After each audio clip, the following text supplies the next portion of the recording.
left hand one was your before, right hand one was your after, okay? We'll talk about this sort of line going down the middle now in terms of your body position, where you were swinging. That's the start of your swing. There you go, good. And then we'll do the one on this side to show you the body position. There, cool. Okay, so you can see on this left hand one now, as you start going back, even before the club's gone back kind of shoulder and waist high, your head started to move off that yellow line there already. So now you're not really turning, you're more kind of swaying and leaning, okay?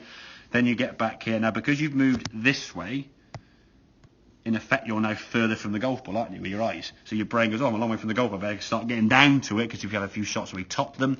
Then we see kind of this big drop in the golf ball. Now that drop's kind of coming around this way, which means if you're not careful, you'll be hitting the golf ball more on the way up, which leads to top shots, and a variety of shots there, and obviously just inconsistency in general.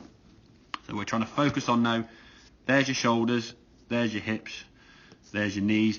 The shoulders turn 90 degrees, roughly speaking. The hips are going to turn about 45.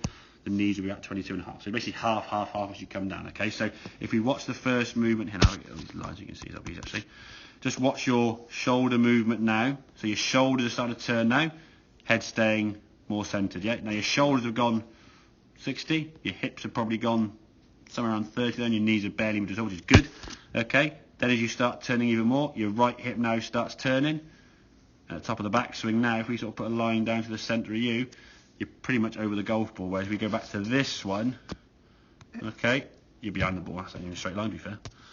You've been a bit generous. Yeah, I think, yeah. I mean, the way to look at it, what we try and do is kind of imagine you're sort of swinging a golf club into the barrel. You want to try and stay inside that. If you're moving outside of that, you're then going to move back into that, added to the things that are going on with the golf swing. It's just impossible to be consistent. Once you'll get it good, then it's going to be 2 or 3 good shots followed by a lot of bad shots. And as you get potentially on the drivers and playing golf, obviously more fatigued and hitting lots of shots over and over again, how much energy requires for your body to move back this way, to move down, and then it's going to be a nightmare. You can see the consistency level is not going to be there, okay? So that move there now, much better there with the shoulders. As you then, the drop's still going to be there because that's something you just instinctively do. I mean, we saw in the video when you text through, so you were surprised how much you dropped because you just don't see yourself doing it. You can't feel yourself doing this. I mean, it just happens as you can't start the swing down. A lot of that's almost instinctive because you think the golf club's going to be a bit too high. I need to get a bit lower. In time, you realise you won't need to do that, but you come at the golf ball. At least now you're over the ball a lot more, as you can see now where the ball was. Good position there, okay? And then through. As I said, don't keep the head down too long. As you can see, your mask gives you an indication of where your face is pointing. Yeah. And then it kind of comes through at the end. I mean, again, that's where you kind of want it to be there. That's kind of where your head should be at, say, 3.7. Your head should be there when your arm's about here. So it's like a tenth of a second. It's not as if it's like, snap your neck now. It's just a question of just allowing it to come through. I think the thing is people just try and keep it down, and it causes more resistance and restrictions. Don't move it. Just kind of allow it to go with the shoulders. I mean, if you sort of stand and sort of turn your shoulders, you don't need to move your head and your shoulders independently. As these move, your head kind of just sort of follows with you kind of thing. Yes, on the way back, you are obviously resisting your head by staying on the golf ball. As you turn through, let it go. Don't sort of go and try to look down there because just your neck's going to end a lot of stress, and unwanted stress on the body is not going to be what you want. Okay, so does that kind of make sense then, yeah? Yeah. So start with the shoulders, turning the golf swing. Okay, the shoulders turn as they get to a point, and again, this just comes down to your own flexibility.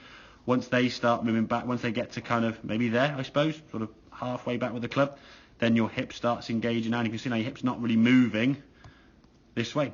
In the past, when your spine angle went this way, if your shoulders were there, your hips are going to move over there. That's how your back's going to look, and that's when you saw yourself kind of going this way, and then trying to stop your hips go this way, you're going to go even more so to the right. So get your right hip and right shoulder to kind of come behind you more, as we said. Shoulders start it, hips follow, the knees, that's going to have to just go with it, okay? Don't lock it back this way or move it independently. Just let body parts kind of follow themselves around that corner, yeah? And then from there, swing it through the golf ball. Okay? Yeah. Right, have a couple more then if you want to.